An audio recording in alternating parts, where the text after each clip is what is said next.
Greetings and welcome back to yet another episode of the Daily Run, and today we're playing as Isaac. So today's daily is a bit special, as you can see, and some of the items we started out with are, I would say, pretty good. Pretty much we have all of our bases covered. We have damage, we have DPS because of Sacred Heart and Holy Light, we also have some AoE because of Holy Light, and we also have Flight because of Fate. So all of these three items together, I would say, work really well, and there's really not much more you can ask from a run. The only thing I would maybe complain about is how Holy Light works, and it's something I looked up before, but because I was never really sure, but everything became clear now. And essentially, Holy Light has a chance to work or at least produce a Holy Light shot based on your luck, and it only scales up to a maximum of 50%, so past a certain luck threshold, you're not gonna be able to increase your chance of actually a tier turning into a Holy Light shot above 50%, and to some extent that's kinda disappointing, right? I do understand that this is for the balance of the item because it's really strong, but at the same time, I just wanna have an item where I can walk into a room and every single tier I produce is gonna be a Holy Light shot, and that would be so exciting, and I'm not really sure why that doesn't exist.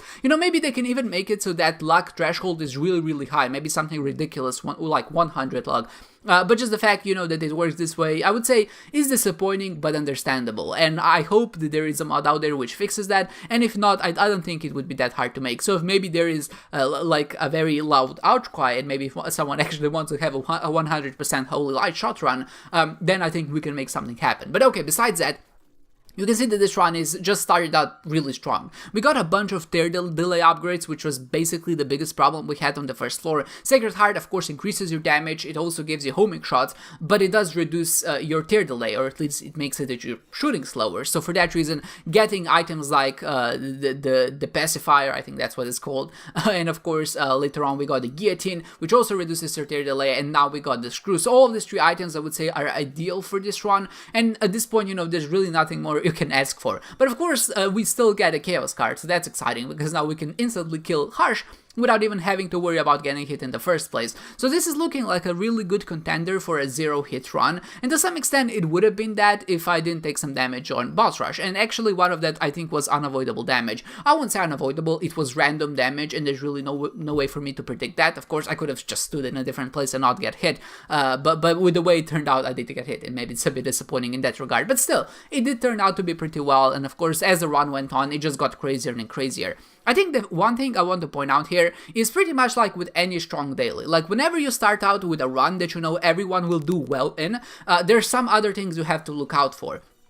And in this one especially, it's more about how you approach daily. So the very first devil deal is a very tricky one, because you get Incubus and I think Maw of the Void. And both of those items are really good, and the best part is you actually have enough health to afford them. And not only that, when you pick both of those items up, you're left at 1 or 0 red hearts, which means that of course you can take you can go to the boss trap rooms and get more points that way. So it's a very, I would say, a very tempting offer to take, but it's not a good idea. Because what ends up happening, of course, if you do take it, then you pretty much lose all chance to go to the angel rooms. And when you know that everyone will have a really strong run, regardless if they're gonna take the devil deal or not, then you want to stick with the angel route, because that's just gonna give you more points on average. And especially this run was very kind in that regard. I think I managed to visit every single angel room past the 3rd floor up until Shoal. And that's amazing, right? Every time you kill an angel, I think you get something like 300 points. So let's say if there were like 6 angels throughout the run, that's easily 2,000 points.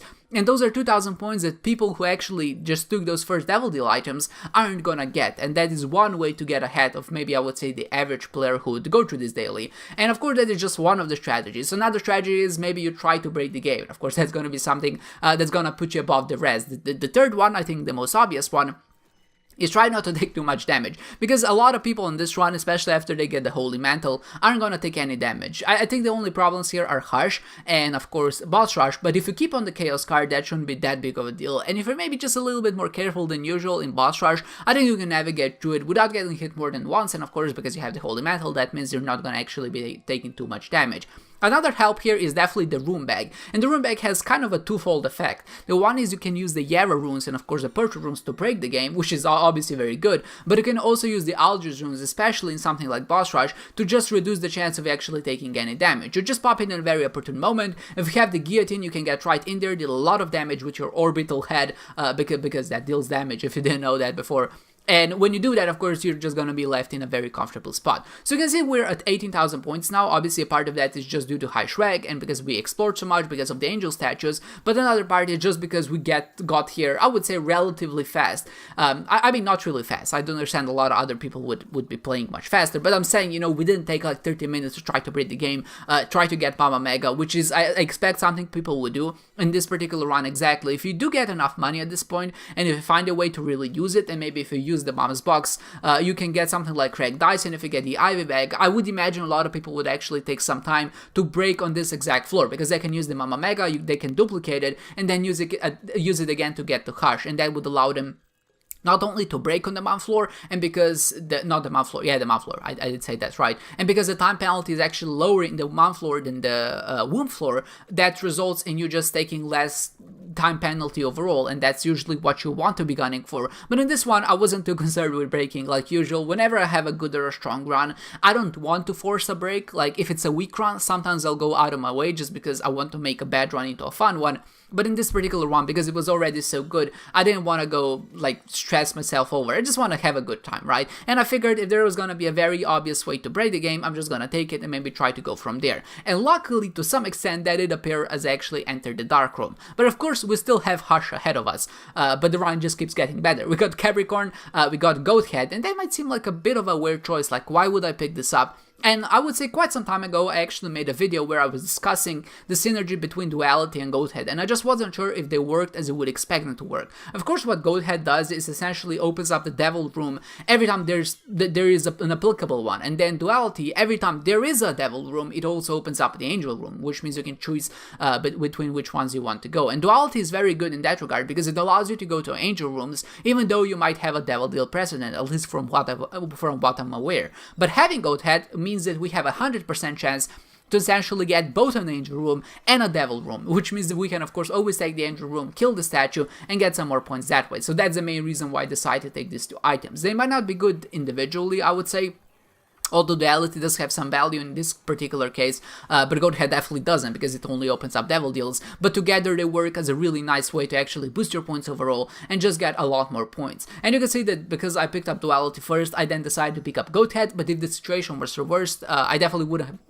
picked up Goathead first, because there's no guarantee I'm gonna get Duality, and I think because it only exists in the Angel Room pool, it would have actually been impossible. So, looking back on it, I don't really think I had a choice. But then we got Capricorn, we got Small Rock, we got Serpent's Kiss, we got some more bombs, so everything is pretty much going up Millhouse. There's nothing we can kind of complain about. I think the only other thing I would say didn't really work out in this regard is our consumables. I definitely would have liked to be at the higher bomb and maybe even a key count, and I did have a chance to actually get a bit more bombs if I only duplicated one of the Two of Clubs card with a Yarrow rune, which I didn't intend to take anyway, because I was sticking, I think, with an Aldrich rune in that regard, because I wanted to use it against Hush to reduce my chance of getting hit, and if I did that, I would be like at 70 bombs, so it wasn't that big of a deal, because later on I got another one, which allowed me to go to 99 bombs. So obviously the only other problem here is the keys, and I was hoping maybe that I can get a skeleton key out of the secret room here, and obviously there's also the blank card, and ideally, we also want to get the Forget Me Now, and because I got a Yarrow rune, I have a Percho rune, and later on I get another Yarrow and another Percho. I have in total 8 Percho runes, and I have 2 pedestals, which means I can see through 16 items, and seeing any of those 3 items, or just I would say even all of them, are the chance of actually that happening are very high, because we have so many rerolls. Essentially, we're allowed to see 16 items in total, and I think the whole item pool is something like 25 or 30 items big, which does make it very likely for us to actually encounter any of those. So you can see me kind of going through that, and eventually Forget Me Now appears.